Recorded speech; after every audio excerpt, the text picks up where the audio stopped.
Welcome to Transatlantic Wrestling Talk. I'm your host, Andy, joined always by my co-host, Dale, and we are back after our little hiatus. Apologies, my fault again. A few little health issues, but we're back and we're rolling again, aren't we, brother? Well, that was the worst setup in the world there. I mean, my health issues. You know what it was, guys? Andy ended up getting an operation where he could make his appendage a little bit bigger. Actually, no, shortening it, right? Because this was then a health hazard from what I understood for poor circulation and blood flow and everything, correct? That's because I got dickhead mates who don't show me no sympathy. Well, fuck you too. Anyway. Anyway, yes, thank you, Andy. Appreciate that wonderful, warm welcome here. We wanted to venture into June, and we said we haven't done an ECW pay-per-view in a really long time, so we picked an ECW pay-per-view to do for the first time in a while. However, was it really all ECW at that point? No. No. It was WWE's revitalization, as you could say, of ECW One Night Stand. It was probably the perfect storm of a DVD release that did so well, and a lot of people that we haven't seen in a while that people were pining for. And I think this actually was key for creating this wonderful pay-per-view in 2005. Andy, that time you're about what, 22 years old? What were your thoughts? Yeah, so I didn't actually watch this live. Obviously, at the time, I was always away, busy working, all that stuff. But what I did do is I used to catch up on them as and when I could. Now, with this one, the minute I seen this coming out, I was like, yeah, this is definitely something I've got to watch. And, I wasn't disappointed, to be honest. I'm watching it back now, it still makes me smile. Without a doubt, yeah. It's probably one of the most impactful wrestling events out there today. And I say that because it just showed that nostalgia was key, no matter if it was in WWE or WCW or even a bingo hall place wrestling, okay, or whoever they thought of, just lower tier wrestlers. I think also for me it was two things. One, we never got to say goodbye to the real ECW. Mm-hmm. And it was kind of bittersweet because one, it felt like a goodbye, which we know obviously they went on for a couple of more years after this, but it was still a good goodbye. But also for me personally, being, I don't know how you feel yourself, but me being an ECW fan, it was kind of like seeing ECW reach that big time as well. Correct. And another thing about this is that shortly before this was the Hardcore Homecoming, and that was key to where it was like, okay, these people really want to see these legends too of our past from this smaller company that had so much impact on here. And I will say this is probably one of my top two regrets of not going to an event. I had the opportunity to go to this, and I could not. I know that it's something I could have been sitting with Kevin Owens, who knows, but I did have an opportunity there. I had a friend who actually worked for Jack Specific at the time, and he said, hey, look, I may have an extra coupon. I may have an extra ticket. And there was something that happened personally that I couldn't really go. So obviously I had to choose that. Do I regret not going? Of course I do. I mean, you look at it here, but I had to do something at that time. But I will say this right off the bat, it was just a wonderful, wonderful experience just to watch this live. And then we start off with Joey Styles coming out and getting that huge pop, him introducing his colleague or co-host, so the Dale to his Andy, Mick Foley. Mm-hmm. And that was actually a nice little touch there. I thought Mick did a pretty good job today. Well, that's it. And Mick is known as the hardcore legend, but also, he got a good pop in ECW, didn't he, as well? So it was the one thing that I liked about this first one was pretty much obviously, we had a few splatters of WWE guys, but the majority of it was very ECW-centric, and I like that. Mm-hmm. Yeah. And they're going to start off with a wrestling match of two wrestlers, two ex-partners together that know each other very well and telegraphed each other very well. And we're going to start off with Lionheart Chris Jericho going one-on-one against Lance Storm with one of my favorites in the world, Dawn Marie by his side. Ooh. Oh, yeah. So now. Yeah. What was his? What were their tag team name? It wasn't. Oh my god! Thrill Seekers. Thrill Seekers. That was the Thrill Seekers. Yeah, that was the one. Yeah, couldn't remember that then. But yeah, with these two, you know what you're gonna get, and it's exactly what we got, which was just an absolutely fantastic match between two guys who know each other inside out, and you know you've got to have a bit of a mixture, haven't you, to make a good match, in my opinion. And it's got to be one that you've got to be a good wrestler. Mm-hmm. First and foremost, but also two good wrestlers don't always make a great match together. Yep. You've got to have understanding of each other, and you've got to have the timing down, and they had all that in abundance. Oh yeah, they knew each other step for step here. I didn't really like the finish in it though. When it comes to Lance Storm actually having to win by Just Incredible actually slamming Jericho's head with a kendo stick. Yeah. I mean, was it needed? Is it? It's not like it's going to progress any storylines. Yeah. No. And that's the thing, isn't it? It was an ECW match with a WWE finish, unfortunately. Perfect way to put it there. I do believe this, though. CM Punk's first victory on ECW TV was against Just Incredible in that same arena. It was. There you go. So Just Incredible is a WWE footnote, I guess, for CM Punk, right? Hi. It really is. Who have we got on here? Here is my dad's just saying, hi, Dale. Say, hope your family are good. Happy Father's Day to you, sir. Happy Father's Day, Pops. All right, so we move on to our next match we've got. What is the sex match? We're not doing One Night in China, are you? Hey, that's all right. If we saw Sean Weltman, we'd see the Irish Whip perform. The proper Irish Whip. We've got Super Crazy versus Little Guido. And again, with this one, the one thing, do you know, one of the probably biggest issues I've got with some of these opening matches in a whole is trying to get everybody onto the card. Do you know what I mean? And that's what it feels like here with Stacey Smothers and Jay Mitchell, Whipwreck coming out. And it's hard to believe. Now, somebody could correct me if I'm wrong, but this could be the first time Tracy Smothers has ever been on a WWE pay-per-view at this time. Yeah, it was. Which is mind-boggling to me. You and I have actually reviewed this match before on, I believe, A Living Dangerously. Yeah. And in this particular case, though, like you said, this is One Night Stand, so they're going to get everybody on there. So you're going to have Super Crazy, who is accompanied by nobody, then Little Guido with Big Guido, JT Smith, Tony Mamaluke, Tracy Smothers on there. Then you have, and I love this, and as soon as I heard the music and James Mitchell came out, we never talk about him too much because he's not really brought up by us, because I don't think we reviewed anything too much with him. What a character. Mm-hmm. What a persona for wrestling.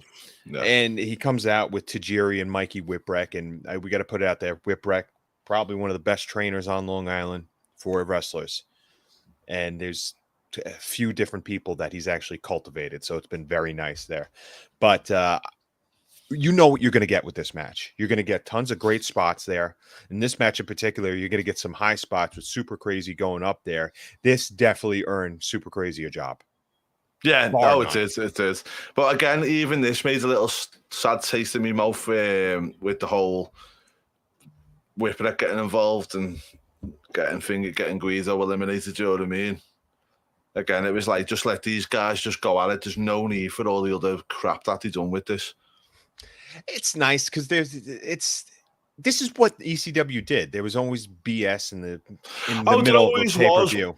There always was, but if you go back and look at Crazy, Tajiri and that, they were always the guys that was like, you know, give Paulie his due. He knew these guys didn't need that crap. Leave them alone. Yes, but like you said, for this type of pay-per-view, it's just like, hey, let's throw spots in there, which is fine.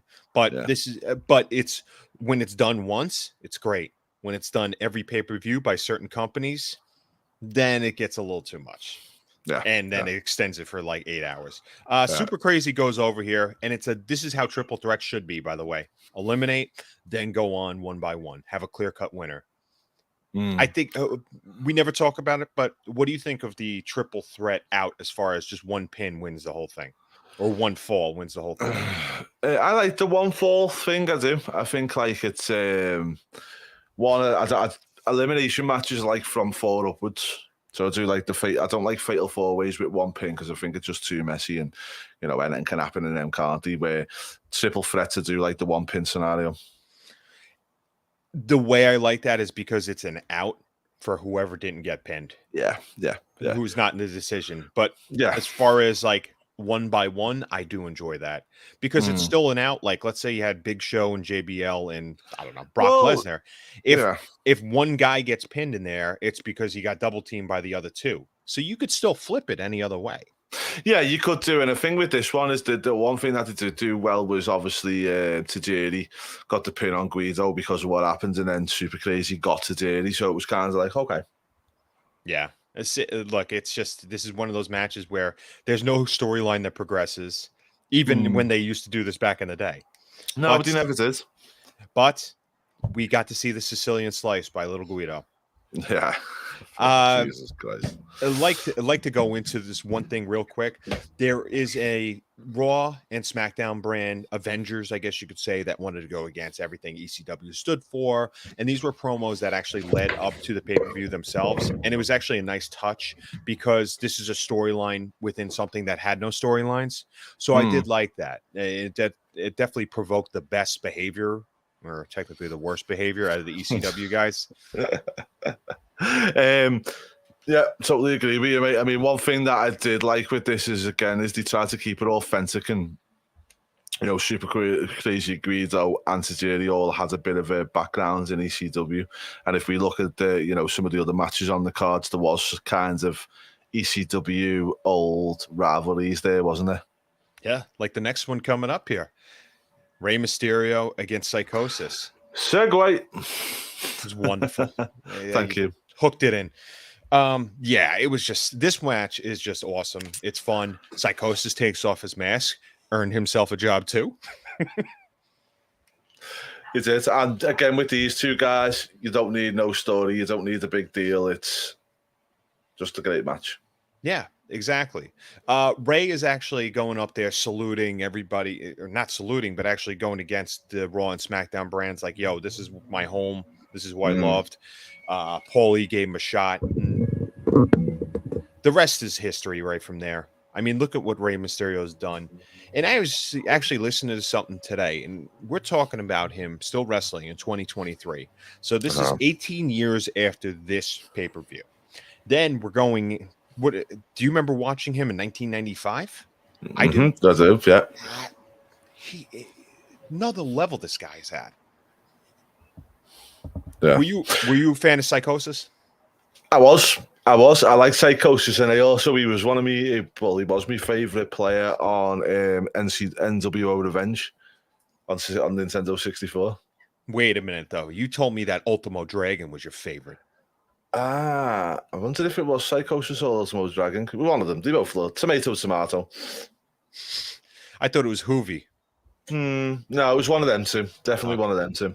I don't know which one, but I think it might have been. I don't know. But yeah, that kind of style on the NWO was great. Excellent match, though. Definitely something that you could enjoy here. And it wasn't too long. A lot of these matches weren't too long.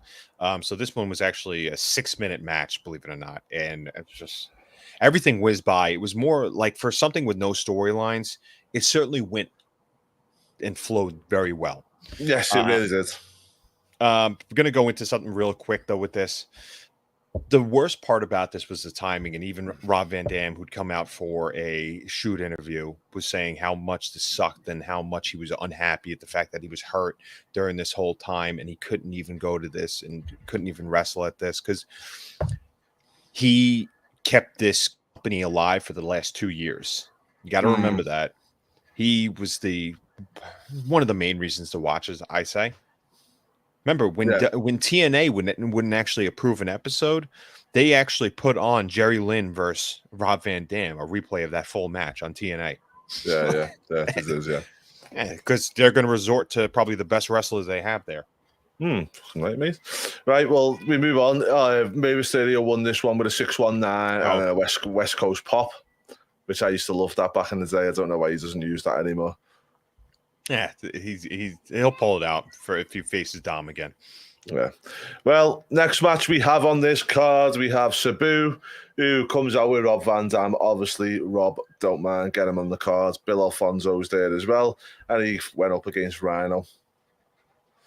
Yep. And Rhino's in fantastic shape in this. Comes out, gores our Rob Van Dam during that shoot. Then lights go out. What's going to happen? It's Kane. I'm sorry. Lights go out. It's somebody debuting on AEW. Lights go out. It's Malachi Black. No, actually, it's Sabu. It's the only person that they wanted there. And he comes out, and that's our boy Sabu. And there's another one. Who would have thought 18 years later we would have been talking about Sabu at an AEW pay-per-view? Yeah. And probably one of the worst matches I've ever seen, but that's another story. Yeah. Well, Sabu wins the match with Arabian Skull Crusher on Rhino, puts him through a table, gives the guys what they want. Got a question, though. Are the Skull Crushers imported from Arabia? Not really. Where's Sabu from? Wisconsin? Wouldn't that be a cheese press then? Yeah, maybe. That'd be a cheese press. But no, I'd say it was good to get Sabu out there and let him have a little pop, and he done all right. And then after that match, we had goes to the Raw Invaders, which I just annoyed. I mean, I don't know. I look at this from two ways. When I think about it one time, I think great move. Because again, they're trying to make it out like that it's an ECW thing and having people there but not allowed to do anything's a good move. But then at the same time, I was like, just let these guys have the moments and go away. I agree with you. The one thing that I will say this is that I liked how Joel Gertner was trying to actually talk with each person. The quintessential stud muffin himself. It's tough to say. When he'd come out and hello and oh well, and trying to get a job from Bischoff. He's got headshots. I like that. They did get their promo time and their mic time in there too, just to say, hey, look, this is still like a WWE spectacle. And I'll get more into that later on when we close up the show. But yeah, it was a good way to, just build up. Like, here's some heels. It's nice to see Tyson Tomko in a sleeveless shirt there. Definitely not. Yeah. Well, we go on from the great to the absolutely amazing. Again, another good feud from ECW, WCW, wherever they went, they put them together because it was magic. It's Mr. Benoit versus Mr. Guerrero. Yep. And the hands were underneath the seats on this one. So what I mean by that is the people there were watching this match because they did what they always did during this match. They watched it intently to watch two professionals. The one thing that I didn't like in this match is the fact that this was heel Eddie. And during this time, it was heel Eddie, so you knew what was going on there. And I think he just got done with a feud from Mysterio, if I recall. From WrestleMania, where he was a heel in there. And I mean, Eddie's Eddie, Benoit's Benoit. Wrestling wise, you're going to get two guys that know each other and telegraph each other very well. Once again, just like the opening contest with Jericho and Lance Storm here.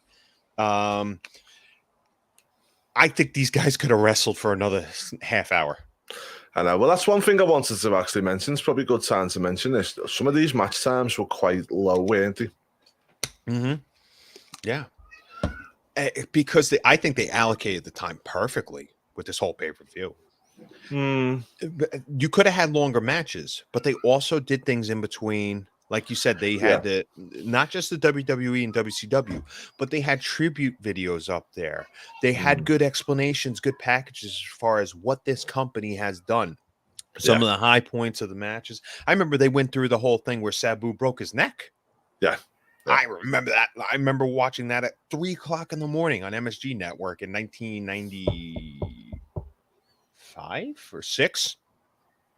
I didn't tell my parents I was up that late. But but still, like, that was like, it was good that they actually brought those visual aids up to show how tough these guys are. That's it. And also, one thing with WWE is you can always be the type that doesn't ever watch anything to do with WWE or ECW, whatever it may be, and you can switch this on and catch up in a moment. They've always been so good at that. Always been so good at it. Look, I think that Tony Khan did the right thing by trying to get some of the Ring of Honor library. Mm. And I think that's key. Especially if you're going to build up some sort of storylines and some angles and showing history, you could do that. You just need the production team to do it. I think you can. So then we're going to go into something. We're going to go into, by the way, Chris Benoit wins Canadian crippler crossface. Eddie's got a tap. They leave. I think they shake hands, whatever. And then that's it. They go to the back. Another vignette shown. But then we get a match that I don't know if you're going to like. To me, this is one of my favorite matches of all time. And I because of how pumped up the crowd was for it, and Joey Styles on commentary for it. We're going to go with Masato Tanaka versus Mike Awesome, somebody that I have told you in the past is one of my favorites to watch ever. And I know that you do not have a high regard for Mike Awesome, but were you not entertained? I was. The only problem with Mike Awesome is he's just got the personality of a foreskin. He got no creative there, and you didn't. And excuse me, but you didn't like the whole thing where I called him I made a gladiator reference, and that's what he was overseas. Thank you. Yeah, well, he's still shit. Come on. Okay, let's just put this out here. Okay, so Mike Awesome comes out. All right, and Joey Styles starts breaking down the history of who Mike Awesome was and what he did to the company. Was it right? Absolutely not. No. Do you remember the whole story? Yeah. It's really sad. Look, they put the belt on him. Then he goes to WCW and basically hands the belt over, or still has it, saying, "Here, you know what, Bischoff? I'm here. I'm a WCW guy." I remember watching that Nitro and be like, "What the hell is going on here?" And then you needed Taz to fight him at a pay-per-view later on as the Crusader for ECW. So WCW main eventer against a WWE talent facing each other at ECW. Yeah. Wow. Weird. For a title. I know. But sadly, he ends up taking his own life, didn't he, in 2007? I think it was. Which is really, really sad. You know, I say, not trying to sit here and slate the guy. He was a good talent. He was a solid talent, but he was more Adam Bomb than Adam Cole. I could have a debate on him all day long. I can understand what you're saying as far as the body goes. But look, Adam Cole, has lots of talent. I think for a guy like Mike Awesome to move the way he does and have that power, think about those dives that he did on Tanaka. First of all, the other thing I want to talk about with this match is it's almost like CTE was never even thought about. The chair shots that Tanaka took, I can't believe he's not in a wheelchair right now. No, they were mad there, weren't they? Did you see? There was the alt thingy on this one as well, wasn't there? Where people tried to give Joey Styles a load of crap. Did they? Yeah. What was it? Oh, that's right. So on Twitter, and this is how fickle wrestling fans are, right? So Mike Awesome passed away 20 months after this, or round about that, whatever it was. And at the time, people were giving him loads of stick because in this match, Mike Awesome does a suicide dive. Mm-hmm. Yeah. And Joey Styles says something along the lines of, "It's a shame he didn't succeed." Yeah. And then because he said that, and 20 months later, which I don't know how on earth Joey Styles is going to foresee that, he's just give him a load of abuse. It's like, come on, really? Like, how was he supposed to know that? Oh, unbelievable, mate. How the fuck is he supposed to know that, though? Like, seriously, you know. And this guy, if I recall, weren't they going to give him a contract, or weren't they working out some sort of contract from Mike Awesome at that time? I would think. Yeah, yeah. This match was brutal. The power bombs off the top rope, the awesome bombs, the chair shots. This was brutal. It got to the point where JBL was actually rooting for them. Yeah. And he's not a guy. JBL's not a guy that's just going to blow smoke on the air. We'll talk about that later. Yeah. Well, the thing with this one as well is, and even the finish with the power bomb and then the suicide dive was just awesome, and it gave us something different that hadn't been done on this pay-per-view. So for me, yeah, I'm happy with it. I was entertained. That's all I ever want to be. Yep. But you still hate the guy. Yeah, I don't hate him. No, it's not hate. I just don't think he was ever going to be I feel sorry for him. It's probably the best way. Yeah. Speaking of, because we haven't been on air, one of the tributes that they did was for a guy like Candido and Terry Gordy, and it was nice. And the crowd was chanting for Candido afterwards. So you want to talk about in memoriam of? There's a lot of good superstars that were there. Even they did Crash Holly too. Not Mikey. What the hell is his name? But it was nice to see all those tributes. So, and shout out for Candido, because man, what a talent, huh? Poor fella. No. Yep. One thing on Dark Side of the Ring I didn't get with that was, did you see the way they said it? And they were like, oh, we went to TNA. It was like, why were TNA not responsible there to say to him, what are you even, don't you dare turn up here, or what have you? He flew home, from what I understood. Yeah, but he flew to an ECW show before he flew home. Do you know that's what caused the blood clot? He was originally scheduled to wrestle Lance. What a match that would have been. Yeah, I mean, I love Candido's top rope powerbomb. Yeah. Think about the core strength you need for that. Yeah. I always say Candido made thingy work, didn't he? Zip and chip. So how he can make that work, mate. If you can make that work, you're good. Skip. But anyway, let's move on. Let's move back to the ECW, because I get upset when I talk about Candido, what could have been. Bless him. Yep. He was so good. But yeah, we had Paul Heyman come in next before the main event and just do Paul Heyman things, did we not, Dale? He was pretty good on the mic, isn't he? Oh. I wonder if he'll have a career in managing or something like that later on. Oh wait. It was awesome because he's ripping apart everybody, and he didn't say any untruths to this one. I mean, I loved when he was talking about, hey, look, we're not here on a reliving WCW type of pay-per-view. I thought it was brilliant. That's a great line there. Yeah. And also to me, just seeing Paul get that moment as well was just, I love that. Yeah. And he knew. He's probably looked around that whole ballroom and noticed the people that he knew. Oh, come on. Those are the same fans that were at his shows a decade plus earlier. Yeah. And then obviously it's some of the shouts, hide your wives, it's Edge. Yeah. And 2 words, Matt freaking Hardy. Yeah. I like the JBL. JBL was champion because Triple H didn't want to work Tuesdays. Oh, one of the best. One of the best still. Whether or not you and I agree with that statement, that's another thing.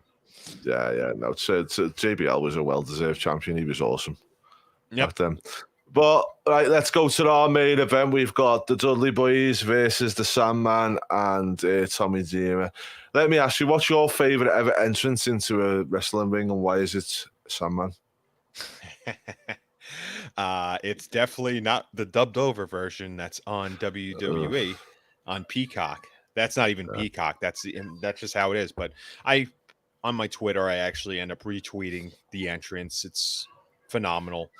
Him coming out, people bashing their heads in with the kendo stick too was just really funny. He's absolutely obliterated at this point. I would think, right? Yeah. I would think he's a little bit drunk. Then the Sandman, who was originally named Sandman because he was a beach guy. I'm kidding. But he comes out, Tommy Dreamer, they're just sipping beer. They're pouring it all over girls, and then they're licking it up, which is kind of gross when you think about it, because I thought they kind of swapped spit at the time. I don't know. I don't know. To me, you might as well just kiss Sonny. But anyway, But anyway, yeah, Sandman comes out. There's nobody like him. Even to this day, if you were to come out to a spot show, it's one party. You Yeah. know, and Dreamer's just there. No, I'm kidding. Give Dreamer his due. And I'm very happy that WWE gave him the opportunity to come out and be the headliner here. Yeah. That's it. Dudley Boy's still on another level. Bubba's in great shape at this point. Devon's in great shape too. Spike's in even better shape. Somehow. Match doesn't go off right away. What happens? No, so the as the BWO comes out and does weird stuff. Then Kid Cash, which Balls Mahoney. Oh, everybody loved that. Yeah. Balls comes out. Then all of a sudden, what do we have? A big schmaz. Yeah. Cash flies over the top rope, launches himself a long way. Yeah. That had to have been from the ring to the entrance where they were. That had to have been like 8 or 9 feet. Yeah. Yeah. How I could not believe that. No. That's a long way, dude. I know.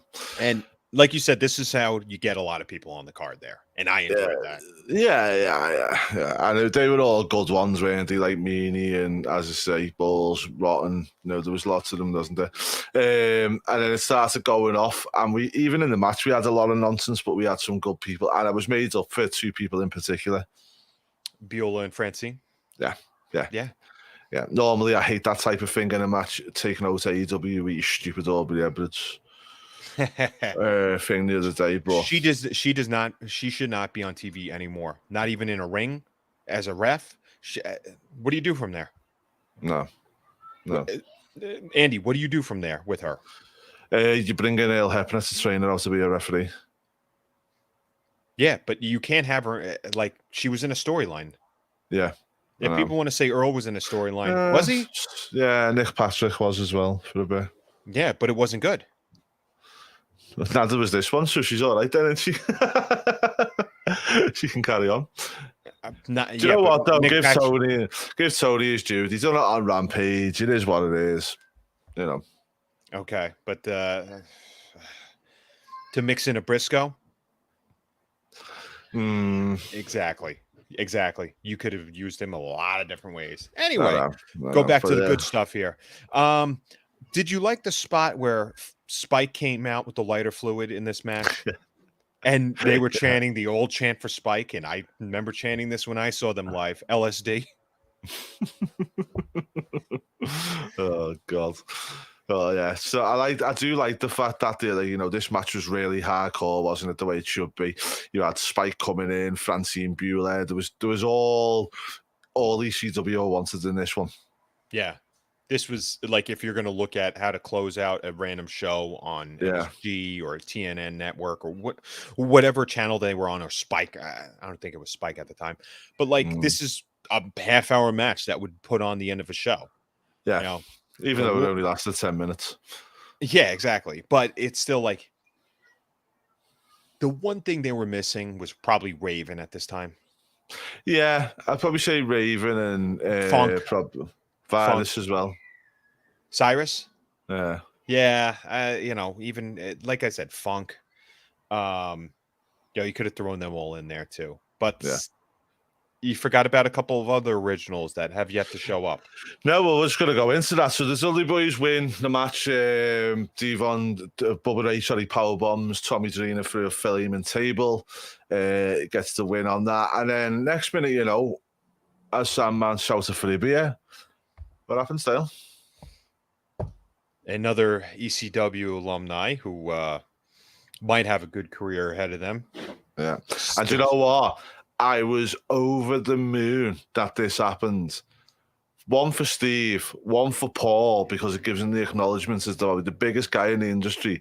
He helped, if not, made through what he let him do in ECW. And I was just so happy that ECW got the recognition, but also Stone Cold got out to have his part in this. Because, for all the purposes, Vince McMahon could have said, I don't want you anywhere near this. Vince knew how this should be produced, and it was Paul. Let Paul do this. And that's how you know. And this is back how many years ago? This is how you knew he had a lot of faith in Paul Heyman at this time. And he said, all right, here's the tool. Here's the budget. What tools do you need? And Steve is a guy that has a long history. Like he has a long memory, I should say. So you think he doesn't remember Larry Zbyszko costing his team at WrestleBash or WrestleFest? Mm-hmm. You know, you don't think he remembers that type of stuff? Yeah, of course he does. Yep. And this is why he says, I'll get you a damn beer, but let's call down the WWE guys. Yeah. This is what happens. So that's it. Austin comes in and in a brawl with the originals fighting the Crusaders. And then eventually Meanie gets knocked out. No, he doesn't get knocked out, but that was another story. I like to add to that story though. Yeah. Because later on SmackDown, I think a few weeks later, Meanie gets his receipt back and Richards hits JBL with a chair and busts him open on SmackDown. But in the back, people thought they were going to fight. JBL said that was great for business. Yeah. He actually, and the magazine or WWE.com was interviewing him, and JBL was telling Stevie Richards, "Yo, tell them that it was shoot. Tell them it was for real. Yo, say all this visceral stuff about me," because JBL's like, "Let's keep working this angle. This is fantastic." Mm-hmm. Yeah. Well, I was made up with Taz comes out, has his little moment, and then for me, just the absolute main event. Bravo, Eric Bischoff. Eric Bischoff, one, you can tell he's mates with Heyman, so he's gone above and beyond for Paul, but also just the way he done well in Eric. It was just brilliant.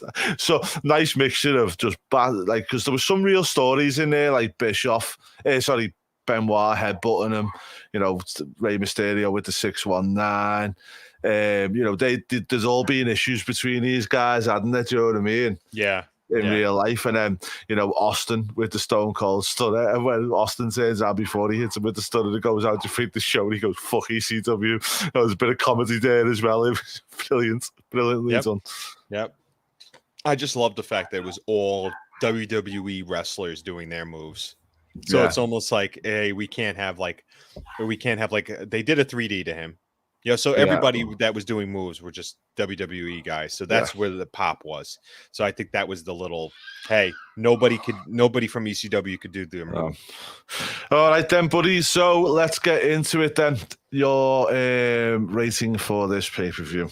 For a pay-per-view that had no merit whatsoever on storylines that were happening right then and there for WWE, except for the pay-per-view occurring itself, I would definitely give this an 8. This was just fun, and it didn't have anything it didn't have to connect as far as, hey, how are we going to insert angles into this pay-per-view? And they didn't do it in match form. They didn't have to do it in match form, and this ended up being a fantastic thing to watch. I strongly recommend this pay-per-view. Strongly.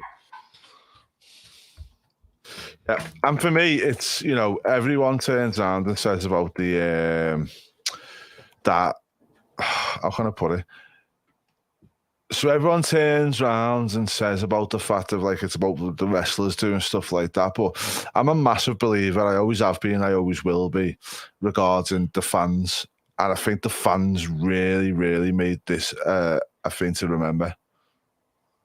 Yes, a pay-per-view to remember. Look, I think you're doing something right if you do a pay-per-view and there's about 5 or 6 people that get fully employed from it. Mm-hmm. Think about that. At least I'm lowballing it, but you know you're doing something right if that's how many people get hired after this. Yeah.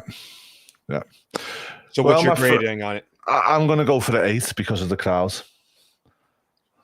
Yeah, I think it was quality. I can't ignore, as much as I liked it with certain bits with the run-ins and stuff, I think I you know, they're going to drop a little point for that as well. So yeah, I'm going to go with an 8. All right, my friends. Well, guys, thanks so much for watching. We appreciate all your support.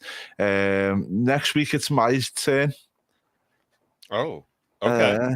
So I am going to go, my friends, for the Great American Bash 1998. Excellent. Okay. All right. So we're staying with 1998 for WCW. Excellent. I'm looking forward to it, my friend. Yeah. Well, guys, if there's anything that you'd like to see us reviewing, you know what, like obviously we like to keep in the months and stuff like that, you know, let us know and we'll see what we can do. But again, we appreciate everyone. Going to try this live stream format for a week or so, see how we get on. And then, you know, if it's going well, we'll keep it on. If not, well, it doesn't matter whether you're watching this live or not, guys. It's just we get the content out for you. So we appreciate every single one of you, and we will be back and a bit more active now. So apologies for the last couple of weeks, but we are back and we're coming back stronger. But from us, until next time, Dale, any final thoughts? Just avoid Andy's casting couch in the back. You know you want it. Bye-bye, guys.